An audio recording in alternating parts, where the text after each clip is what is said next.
I'm Lynda Norman. I'm a watercolor artist here in the Okanagan Valley in British Columbia. I'm in my studio today. I think we'll talk a little bit about a couple of the processes that many of you have asked about, and we'll just review some of the things that we can do with the saran wrap to get the texture.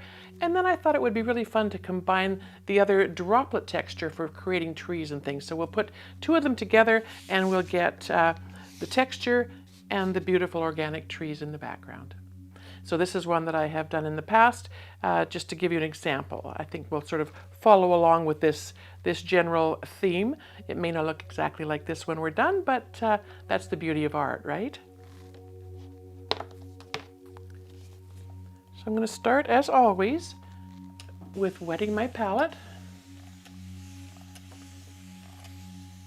Lots and lots of water just to get those pigments woken up and ready to go.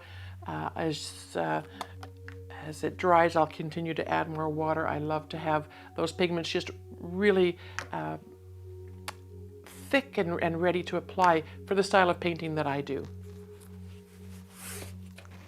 I'm going to be using Arches cold press paper again today, cold press rough, and a 300 GSM, grams per square meter, or 140 pound, which is pretty standard.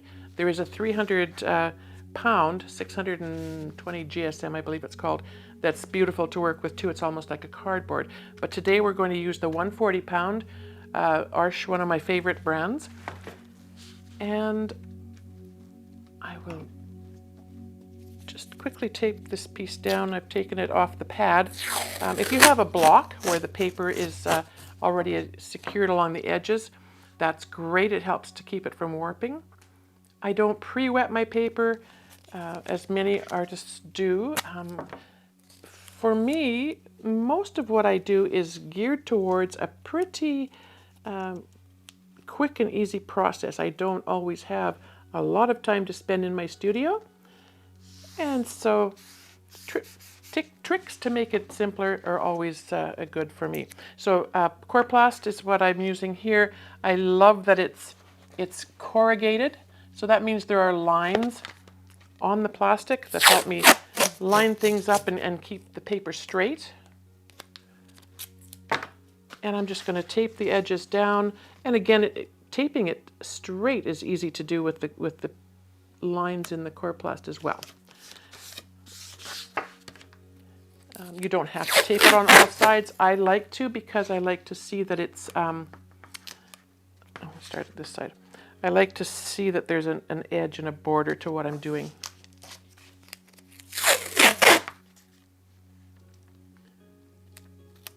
And there we have it. I will just double check that I have the proper size for the matting that I might be using, and that does work. I can see that I've got lots of room for a mat to sit on top of my design when I'm done. So this piece is, let me just double check, it is 9 by 12. So if we're going to follow on that similar design, we will use the plastic wrap technique, and I'm going to create some land shapes. I'm going to keep in mind that I don't really want things to sort of converge in the middle. I want things to sort of be offside, off-centered. The rule of thirds, to some extent, can apply to all of these processes. So I'm going to use a hake, I'm not quite sure how to pronounce it, H-A-K-E.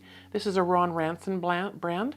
And I love that they've just got so much capability when it comes to holding water. It's also great for stippling, and we'll do that in another video as well. So some water on my page. I'm going to sort of keep in mind that I want some rocks on the bottom, some landmass of some sort. And I'm going to put my sort of centered, where it comes together, off to the side. And just lots of nice water on there. In the example picture, I have some Mayan dark blue. Oops, this is not Mayan dark blue. That was not a good thing. but that's okay. That was in Danthron blue. I'm going to add some Mayan dark blue in to make that a little bit darker. And that in Danthron will work fine in there too. You can use any color really. And it will just add a nice bit of lightness. So I'm just dabbing in some nice juicy color into the wet part. I'm going to add just a tiny bit more water. The other color I have in that example is an undersea green. And again, my paints have just soaked up so much of that moisture that I'm just going to wet it again. So I'm going to take my undersea green and just dab in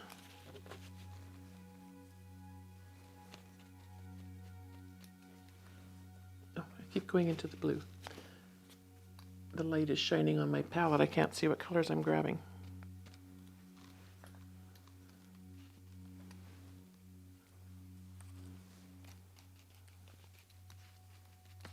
And I'm not going to worry about a little bit of white space. Maybe that will look like snow in the end.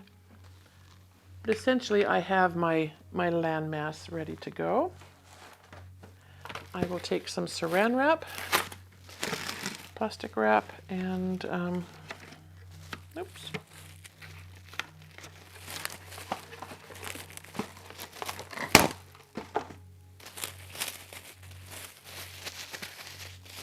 Get it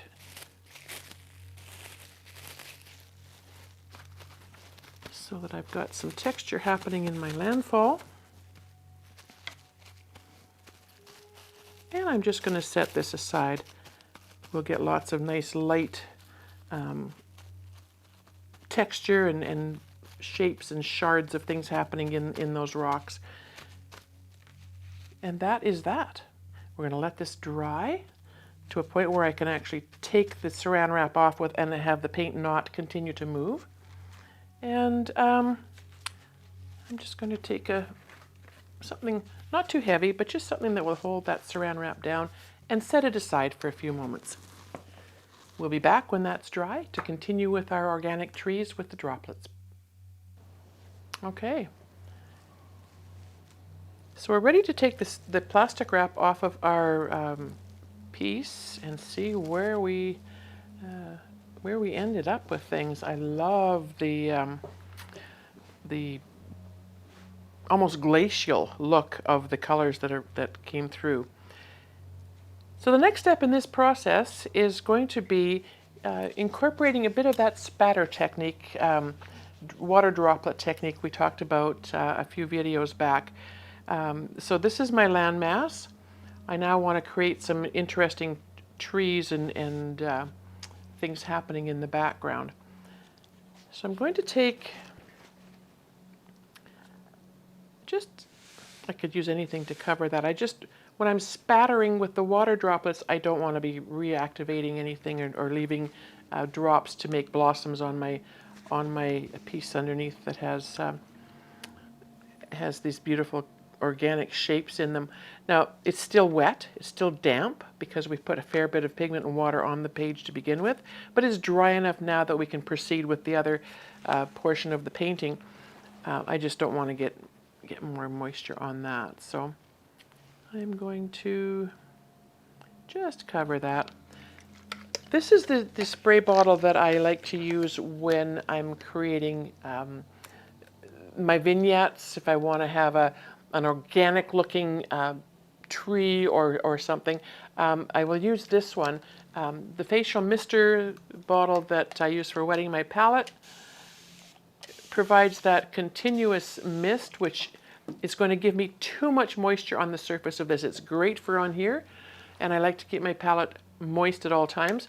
This is lovely because it only has one setting, and it's if I pull the trigger slowly, the water droplets will just arch out and randomly fall on the page. You can get them where this little nozzle part is adjustable, which is great too. So here's the one I've been using forever, And I'm going to go back and take a look. So I don't want anything dead center. There's kind of a bit of a light spot here that's kind of off of center a bit. I can play on that a little bit perhaps as we go along. But I want to add some trees and things. So I probably will bring my spatter down to about this point and then maybe a little bit over here. So I'll leave an empty spot and I'll put something interesting where these little bits are. So that's the plan. There really doesn't have to be a plan, but so I'm just going to spatter, spritz, just some droplets across the page. I don't want it saturated. I just want droplets there for my pigment to settle into and follow.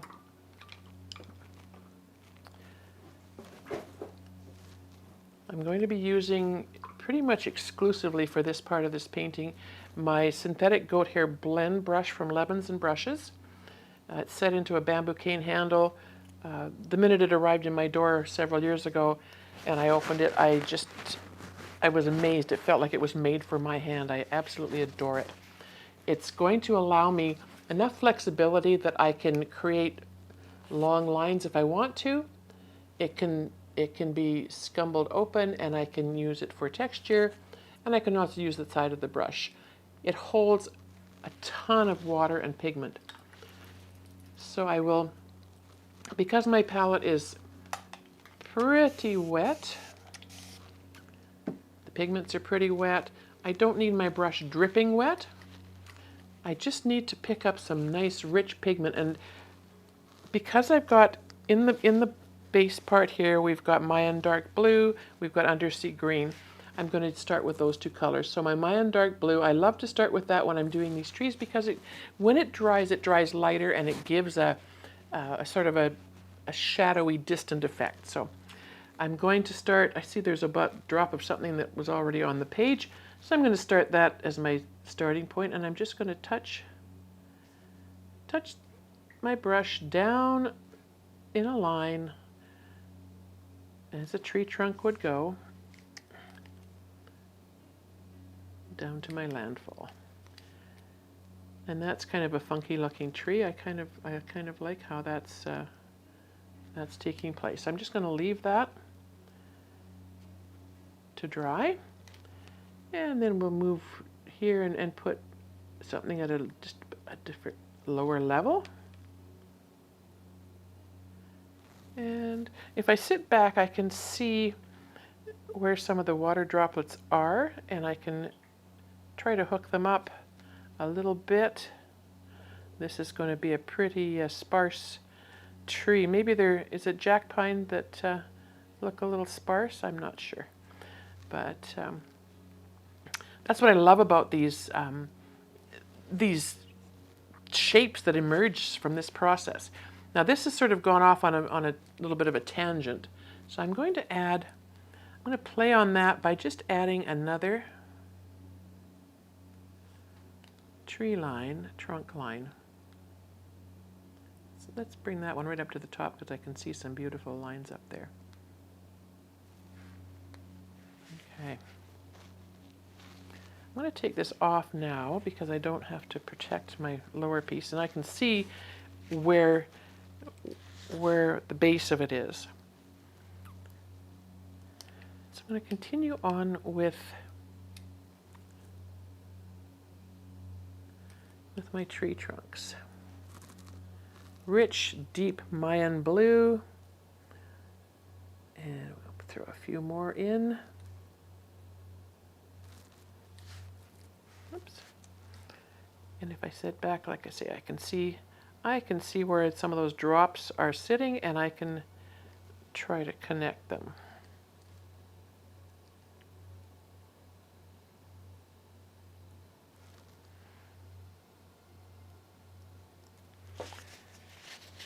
Trusty paper towel, I see there's quite a puddle happening there, and I'm not sure I want that there. I'm just going to take it out because I can, right? So I'm going to continue on with these crazy trees. lay my few nice dark blue ones in to start with. And I just want to put a bit more deeper pigment into some of these. And you can see how the water just pulls it and moves it along. And that looks like maybe we could throw another crazy tree in there as well.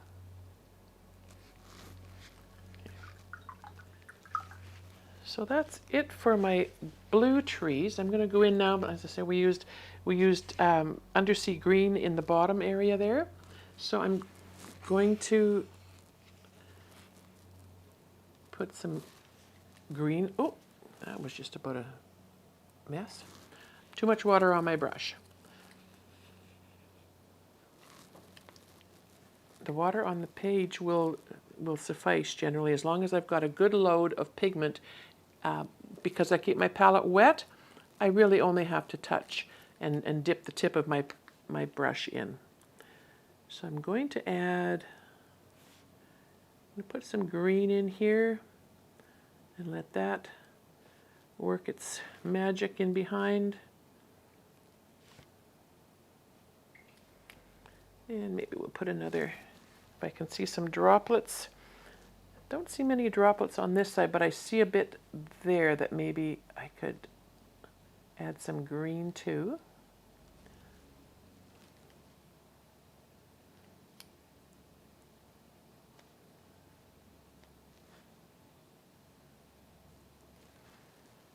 Okay. And I see quite a blob there. I'm going to take that out and just extend a green tree right through that portion as well. Okay, and then we'll put a few green trees on this side. There's a droplet there. The droplets are starting to dry.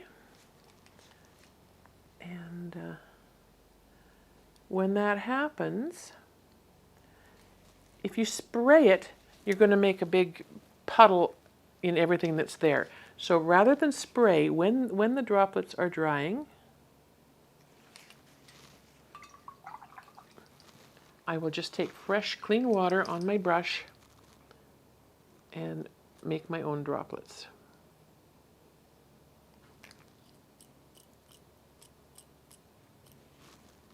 Okay. And then I can go in and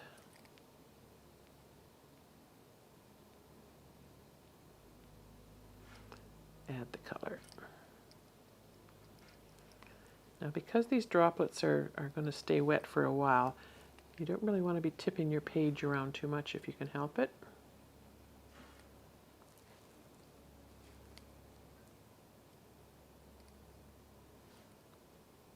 We'll just add a bit more just to fill in a tiny bit of your trees in the background here.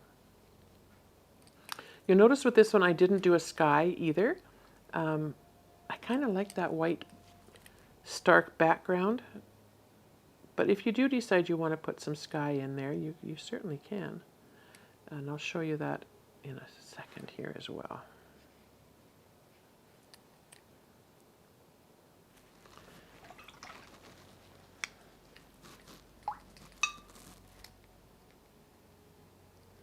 We'll just put some random bits of water on there and let our trees work their way around. So I mentioned the side of my brush. I will go in now and just slide some of that color up a little bit, so we've got some underbrush happening on these trees. This is, you can see it's probably a pretty stark landscape, typical of some of our northern climes, possibly.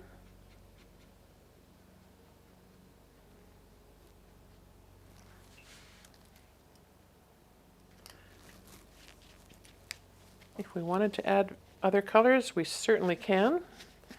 A little bit of accent here and there is always pretty. Up to you to decide what colors you want to put in. But essentially that is how you would put your two different styles together. going to give a little more on the side of the brush just to bring up some of that undergrowth texture. And then maybe just a bit of blue in there as well, just to enhance some of those shadows. And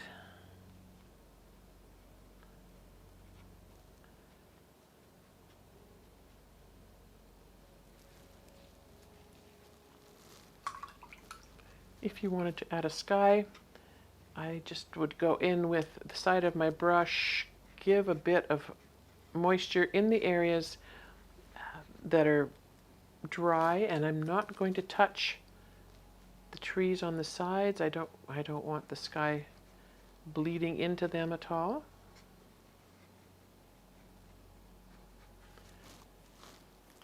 And a simple sky. Very simple.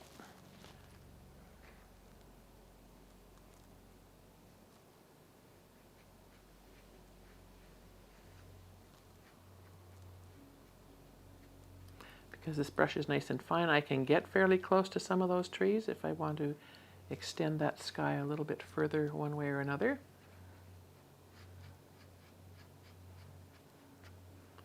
You can add a little bit on the sides just to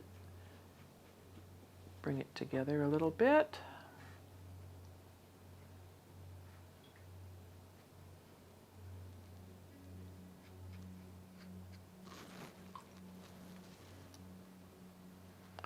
And I'm just going to soften that right into that beautiful little opening there.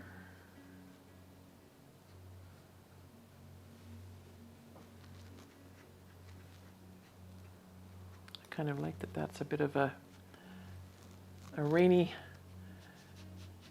looking cloud.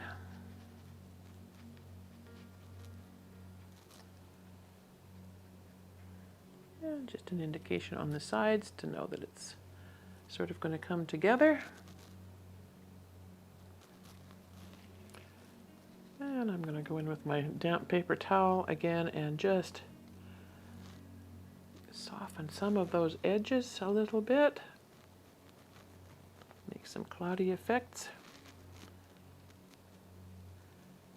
I try to keep my edges all rather uneven. If you get too many straight or curved lines, it sort of detracts from the design of your painting. And if there's areas where it does come to a bit of a harsh edge, take your damp brush and just feather it around.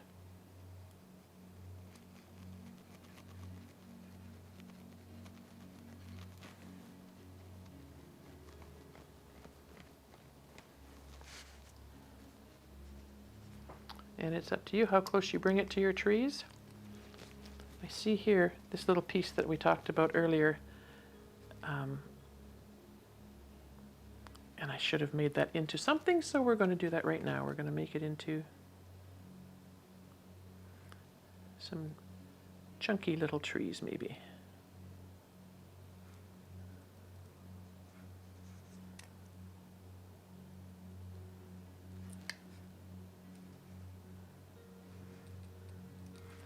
And then bring that down. Make some rock edges on here.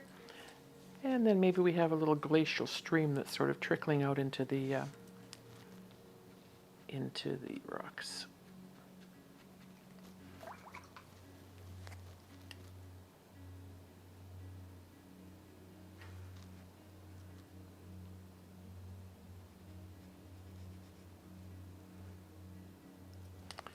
And one more tiny bit of dark green just for a bit more definition in here.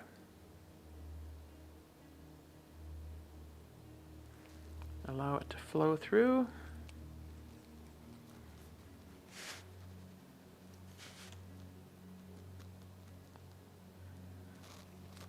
And that's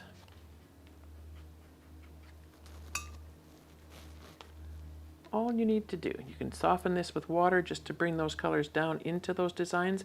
It will still keep your patterns looking like they needed to be there.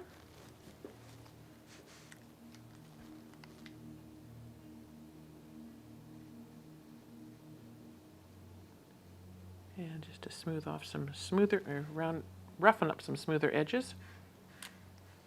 And that's about as much as I would do with that. I think I like the look of the starkness of the trees against the that glacial-looking landscape. So there is a quick example of plastic wrap on watercolor, spatter effect to pull up some trees, whatever colors you use. I'd like to keep it simple, so I used two colors. Actually, one little bit of Indanthrone blue got stuck in in the corner here, and that's okay. I could also add that up into the other corner just to balance it if I wanted to, but I think I'm good with this. So if you try it, let me know. I'd like to thank the Process Art Discovery audience for joining me today. If you like what you've seen and you'd like to learn more, please subscribe to the channel.